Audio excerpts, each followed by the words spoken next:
जय हिंद दोस्तों, डिस्क्लेमर पढ़ लीजिएगा। बात करेंगे आज वेदांता के बारे में। भाई, वेदांता में आज गिरावट आई है और इस गिरावट के पीछे कई सारे कारण है। ठीक है ना। सबसे पहले जो इनका आईपीओ आ रहा था स्टार लिंक करके, एक उस पे रोक लगा दी गई है। एनसीएलटी में सुनवाई को टाल दिया गया है। कई सारी खबरें एक साथ आ रही हैं। इसके वजह से शेयर जो है थोड़ा सा कह लीजिए कि प्रेशर में है। वहीं पे रिजल्ट की बात करेंगे तो देखिए, जून का इसका रिजल्ट यहाँ पे आया था 4456 करोड़ के आसपास, 57 करोड़ के आसपास नेट प्रॉफिट था। 5600 करोड़ के आसपास साल दर साल बेसिस था पे था। तो 27 अक्टूबर को कंपनी ने अपडेट दिया था कि 31 अक्टूबर को, यानी कि कल कह लीजिए, कंपनी का आने वाला है रिजल्ट भी 31 अक्टूबर फ्राइडे के दिन। और जब भी अपडेट आएगा, जब भी रिजल्ट आएगा, इसी चैनल पे मैं आप लोगों को वीडियो बना के अपडेट दे दूंगा रिजल्ट की, कैसा आया है कैसा नहीं। ठीक है ना। तो चैनल सब्सक्राइब कर लीजिएगा। अब देखिए, जो मतलब कह लीजिए कि आज भी कई सारे और भी अपडेट आए हैं, कुछ बॉन्ड से रिलेटेड, कुछ ये क्या नाम है, एक्सिस ट्रस्टी सर्विसेज लिमिटेड ने कुछ शेयर जो है परचेज सेल किया है।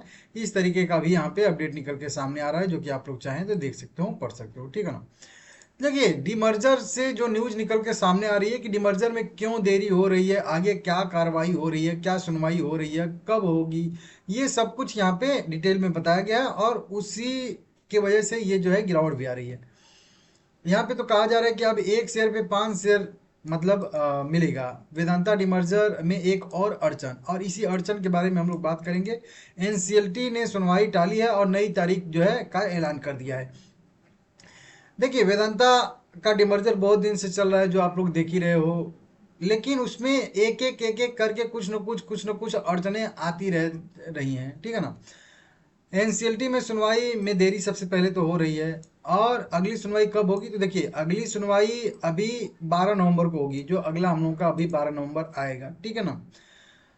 देखिए, ये देरी क्यों हो रही है, जो अड़चन अभी आ रही है वो अड़चन क्या है कि एनसीएलटी का भी पुनर्गठन हो रहा है। ठीक है ना। मतलब एनसीएलटी में भी जो मैनेजमेंट के, या एनसीएलटी में जो लोग बैठे होंगे, उनका भी कार्यकाल इधर उधर हो रहा है। कुछ रिटायर हो रहे होंगे या फिर इस तरीके से चेंजेस आ रहे हैं। ठीक है ना। तो अब फिर से पुनर्गठित जो एनसीएलटी पीठ है, अब वह सुनवाई करेगी। मान लेते हैं पहले 8 लोग या 5 लोग जो भी कह लीजिए सुनवाई कर रहे थे, लेकिन अब उनमें 5 में से हो सकता है कि 2 या 3 बदल जाएं, इस तरीके से। ठीक है ना।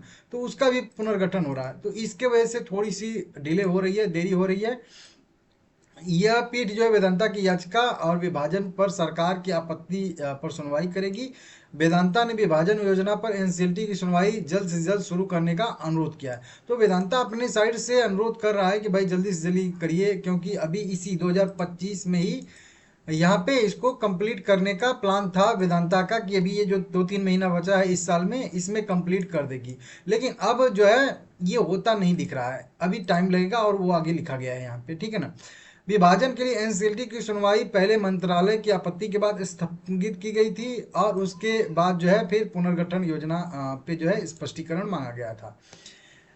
इसकी विभाजन की समय रेखा की बात करेंगे तो बताया जा रहा है कि अभी 2025 में ही यह कंप्लीट हो सकता था, दिसंबर जाते जाते। लेकिन अब क्या है, अब विशेषज्ञ यह मतलब बता रहे हैं कि अंतिम मंजूरी मिलने में देरी के कारण, विलंब के कारण, अब यह जो है वित्त वर्ष 2025-26 के अंत तक बढ़ाया जा सकता है। मतलब कह लीजिए कि मार्च 2026 तक शायद से यह कंप्लीट हो। मतलब ये वित्त वर्ष जो समाप्त होगा मार्च के महीने में, वहां तक मतलब 3 महीने की डीले कुल मिला के कह लीजिए कि हो चुकी है। और ऐसा यहाँ पे अनुमान बताया जा रहा है, जताया जा रहा है। ठीक है ना।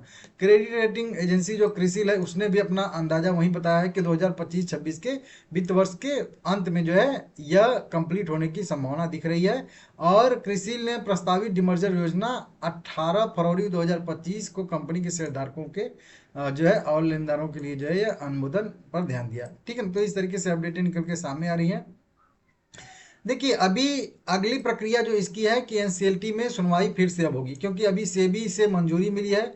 सेबी से इनके संशोधित, ध्यान दीजिएगा, पहले जो इन्होंने कुछ मतलब अपना जो भी है दाखिल किया था, ठीक है ना, प्रस्ताव सेबी को, उसमें सेबी ने कुछ मंजूरी दिया था। ठीक है ना। सेबी ने मंजूरी दिया था, लेकिन फिर से उस योजना में क्या किए वेदांता ने कि थोड़ा सा चेंजेस कर दिया। अब चेंजेस कर दिए तो फिर से जो है उसको सेबी से अप्रूवल चाहिए, और कुछ मतलब डिटेल में उसका खुलासा नहीं किया था।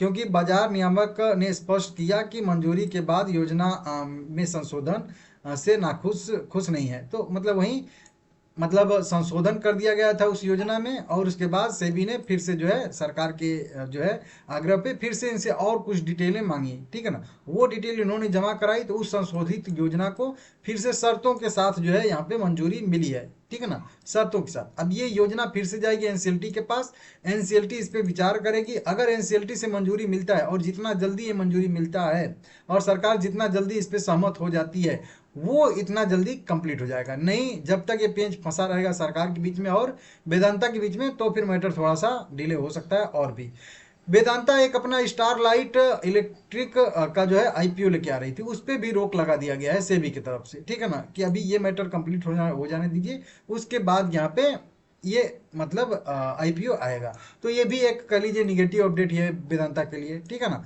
तो अभी कंपनी का अगले साल कुछ पेमेंट भी करना है, डेट का जो पहले से कंपनी लेके रखी है। अभी आप लोगों ने देखा होगा जयप्रकाश एसोसिएट लिमिटेड के अधिग्रहण से रिलेटेड भी 17,000 करोड़ रुपया का जो कंपनी ने बोली लगाई थी, वो वाला मैटर भी अभी जस का तस वैसे ही फंसा हुआ है। वहां पे भी जो सीओसी है वो बैठक करने वाली है, सीओसी से मंजूरी चाहिए। अब सीओसी इनके प्रस्ताव को मंजूरी देती है जो 17,000 करोड़ का इन्होंने बोली लगाई है, या अडानी ने लगाई है 12 साढ़े 12,600 करोड़ के आसपास की बोली, उसको मंजूरी देंगे। अब वहां पे भी पेच फंसा हुआ, तो कई सारी दिक्कतें अभी हैं। हालांकि देखते हैं, कल रिजल्ट आ जाता है, अगर रिजल्ट बढ़िया आता है तो फिर अच्छा मोमेंटम वेदांता में देखने के लिए हम लोगों को मिल सकता है। आगे बस वही सीधा सीधा कुछ करना नहीं, अगला कदम वही है कि एनसीएलटी में चल रही सुनवाई में सीधा सीधा अगर मंजूरी मिल जाता है, तो जितना मतलब जल्दी मंजूरी मिलता है उतना जल्दी हो जाएगा। बाकी कहा गया है कि भाई थोड़ा सा भी दिक्कत हो सकता है, ध्यान बना के रखना है, कहीं पे भी कुछ भी जो है मंजूरी मिले ना मिले, कहीं कुछ खबर आ जाए, तो थोड़ा सा ध्यान रख के चलना है आप लोगों को इस पे। बाकी आप लोग देख लीजिएगा। बाकी भाई शेयर में रिजल्ट जब भी आएगा मैं आप लोगों को बताऊंगा, ठीक है ना, देख लीजिएगा।